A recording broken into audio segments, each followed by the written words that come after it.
This happened to me during the year 1963 in a small village in Laos. Our town is very small and has around 40 to 50 families living in it. As a result, it is home to between 400 and 500 people. There are not many girls to talk or flirt with, so we have to walk a day and a half to get to the other village, where there are more young single women to talk to. Our town is surrounded by forests and deep woods. Every morning I would go to the farm with my family to help out and come back late at night, then do the same thing every day, pretty much repeating. My mother would always tell me to hurry up and marry because I was already 18 and considered an old man at the time. On the day off, I would go around our village to find the right woman to marry, but there wasn't anyone I liked, and mostly some pretty women had the same last name as mine, so I couldn't marry them. One day, I asked my friend Neng if he wanted to go with me to the other town, which is a 1.5 day walk, plus at that time we don't have a car or horses to ride, so we just walk into the dark forest. So I asked my friend Neng to go with me since we were both single and needed a wife. Early morning came by, my friend and I packed some food, and off we went. We walked for 6 hours and passed many mountains and hills. We were getting hungry and decided to take out the chicken and some rice that we had packed to eat. After eating it off, we went again. It was getting dark, so we decided to make a campfire, take a nap, and rest for a bit. After eating, we went to find some banana leaves and laid them on the ground for us to sleep on. It was around 4 a.m. when we heard some footsteps stepping on branches. It was so loud that we both got up and were a bit shaken. Then there was a loud tiger roar, and I quickly lit a fire stick and yelled at it to leave. We both grab our stuff and, each holding a fire stick, run away from that area. We walked for almost 2 hours, and when the sun finally came up, we got relief. We finally got to the other village, and it was my first time seeing another village, but my friend Neng had come here before, so he was already familiar with the area. The village was pretty much isolated, surrounded by mountains and so many wild animals. The village has a lot of young single women, mostly outside sewing clothes or preparing food. My friend and I walked around the town to see the view, and we came across a very young and beautiful woman outside, sitting on a wooden chair, sewing a Hmong dress. We went up to the woman and asked if she was married, but she replied back that she was single and had just grown big enough to talk to a man. Her name is Gaoshang. She has the sweetest voice I've ever heard, and when she smiles, I fall more deeply in love with her. My friend Neng whispered in my ear, telling me to stay here and talk to her while he goes to the other house and talks to another woman. So I nodded. Gaoshang pulled out a chair and asked for me to sit down while she went inside and got me a cup of water to drink. I look at her hands while sewing some Hmong clothes, and her hands are so bright and smooth.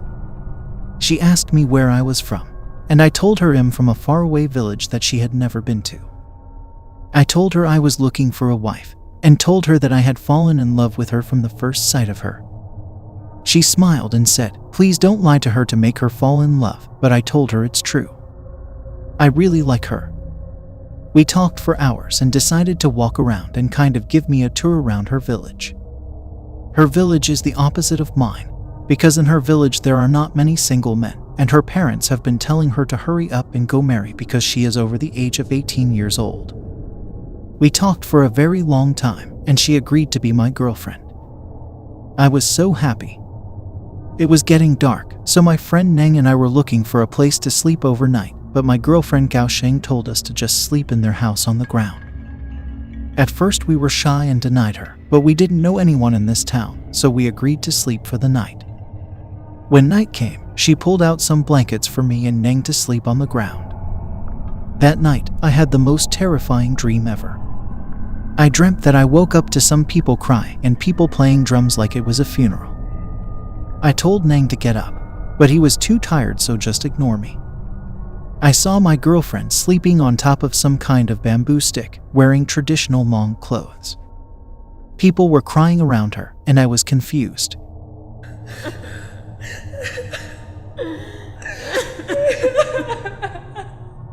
When I got up to check on her, to my horror, her face was rotten green and her tongue was sticking out. She suddenly opened her eyes and smiled at me. I woke up screaming and sweating. I screamed so loudly that I woke her parents up. They came to where I was sleeping to ask if I was okay, so I told her parents it was nothing. The morning has arrived, and we are grateful. I held my girlfriend in my arms and told her I'd be back. And it was the first time I kissed her on the lips. She told me to hurry up and come back to visit her because she would be missing me a lot. My friend and I were making our way out of their village, and somehow I was still thinking about my dream.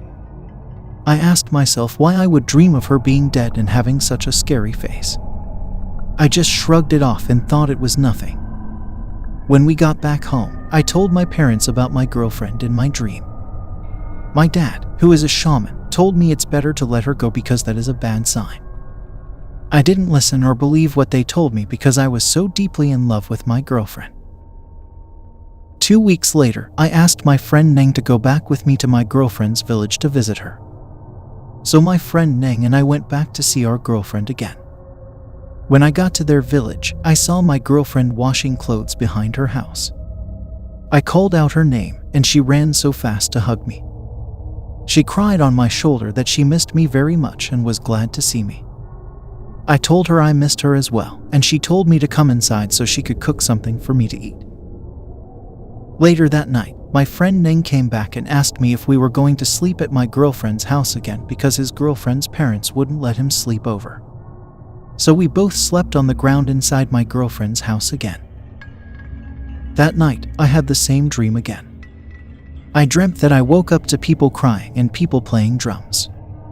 I looked over where they were playing the drum for the dead, and there was my girlfriend sleeping on top of some wooden sticks wearing traditional Hmong clothes. People were crying, and she was dead with a green rotten face. I looked at her in the crowd of people that surrounded her, and to my horror, she got up and turned to look at me with her tongue sticking out. It looks like she may have died a while ago. She suddenly waves for me to come to her, so I cover my ears and scream for me to wake up. I woke my friend up, and he was confused and still half asleep. I said my goodbyes to her in the morning. While walking home through the forest and jungle, I told my friend Neng about my dream, and he got scared and just told me to shut up and wait until we got home. He also told me that this was going to be the last time that he was going with me to this village because he and his girlfriend broke up. He found out that his girlfriend had cheated on him. So I was thinking to myself, I'm too scared to walk all day in this forest, and it's a day and a half, so I was thinking of letting her go because it's too far. But the next day, I had a feeling that she would be missing me a lot, so I couldn't let her go. Plus, she is so beautiful. A month later, I asked my friend Neng to accompany me to see my girlfriend, but he refused, claiming that he and his girlfriend had already broken up and that he was tired of long-distance relationships. I asked all the people I know, but no one was willing to go with me. 5 months later, I missed her so much that I decided to pack up some food and go alone. My parents tried to stop me, but they couldn't. So they tied a red string around my hand to protect it from any bad spirits. I took off, and this time I power walked and ran the whole way to my girlfriend's village because I didn't want to spend the night alone in the forest. By the time I got to my girlfriend's house, it was 2 a.m. and it was very dark and quiet. When I walked into the village, I felt a cold wind blowing in my face.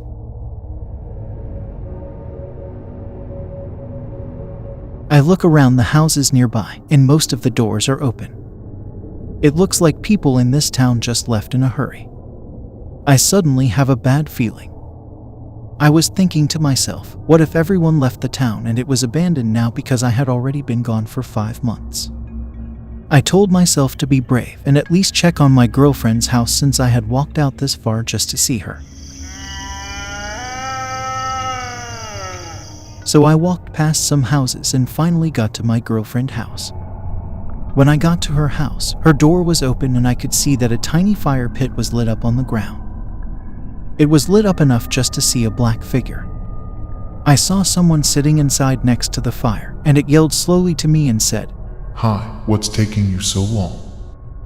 When I heard my girlfriend's voice, I got relieved and killed the fire stick that I was holding to the ground and went inside the house. She then told me to sit next to her, so I did. I asked her why her house is so empty and it seems like no one is living in the town anymore. But she just told me that maybe they went to sleep at the farm. She told me that her parents also went to sleep at the farm for a couple of days and would come back. I somehow believe everything she says. The weird thing is that she had her hair covering her face and told me that she was shy around me because I hadn't come visit her for 5 months. I told her that I was too busy and couldn't come because our farm was ready to harvest and I needed to help my parents. When I grab her hand to hold, her hand is freezing cold. So I bent down and blew on the small fire pit to make it bigger, but she splashed it with some water or something. She says that you don't need to make the fire bigger because she is still shy and not used to me because I haven't come to visit her for a while. She got up and walked to the kitchen to get me a cup of water. I drank a cup of water and felt something moving in my mouth. I sat it out and realized it was a maggot that fell into the cup, and I drank it. I almost threw up and told Gaoshang that something was in the cup. She said sorry and told me maybe she forgot to close the water tank and bugs or insects might have gotten into it. I think of all the weird stuff going on, like the houses I passed by were all open and it was so dead quiet outside. I am starting to freak out really badly, but I am trying to not show it to my girlfriend. I think to myself, what if my girlfriend is not human anymore? Because when I walked to her house, her door was also open, and who would leave their door open this late? She then told me to go sleep with her in her room, so I went to lie down on her bed. It smelled so bad, like someone or something died in the house for a long time. I lay down and asked her to come join me, but she just sat on the side of the bed staring down with her long hair covering her face. She just nodded and continued staring down. I suddenly felt something crawling around my back, and I finally pulled out my lighter to see what it was. I opened my eyes and saw that I was sleeping on a bed of maggots, so I got up and politely stated that some bugs were crawling on me. I then lit my lighter near her face, and to my horror, her face was rotten green and I could see her tongue sticking out. She looks exactly like my dream, but only this time it is not a dream anymore. She quickly blew my lighter out and said, "Please don't light it up anymore." I stayed as calm as possible after seeing her face. This time I knew for sure she was not a human anymore. I told her that I needed to pee and needed to go outside. But she refused to let me go outside, instead telling me to pee on the corner wall. Back then, they didn't have a restroom inside the house, so you would have to go to your business outside.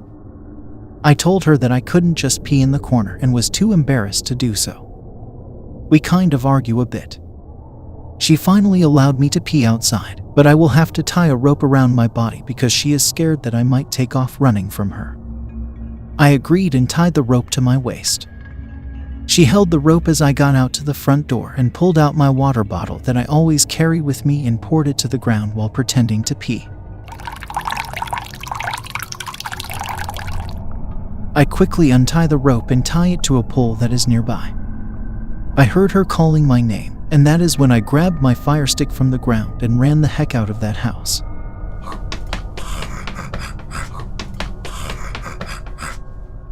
I lit up my fire stick and ran into the deep forest.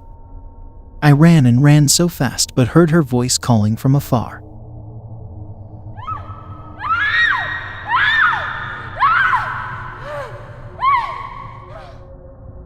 At that time, I knew that she was following me. She yelled out and said, "Why did I lie to her?" And for me to stop and wait for her. The faster I run, the closer she gets to me. I've been running for an hour and am out of breath. I remember my grandparents always saying that if a ghost chases you, you cannot outrun them and have to light a bonfire. The ghosts or the dead cannot go around the fire, and they will have to wait until the fire burns out. I quickly gathered some dry sticks and some dry grass and lit it up as I heard her calling my name close by. As the fire got big enough, she caught up to me behind the fire. She questioned why I had to be so cruel to her. This time I can clearly see her from the bonfire that I just created. She was wearing Hmong clothes, and you can clearly see her rotten face. I screamed at her to get away from me, but she said she wanted to live with me forever. I added some more logs and took off running again. I could hear her crying so loudly for me to wait.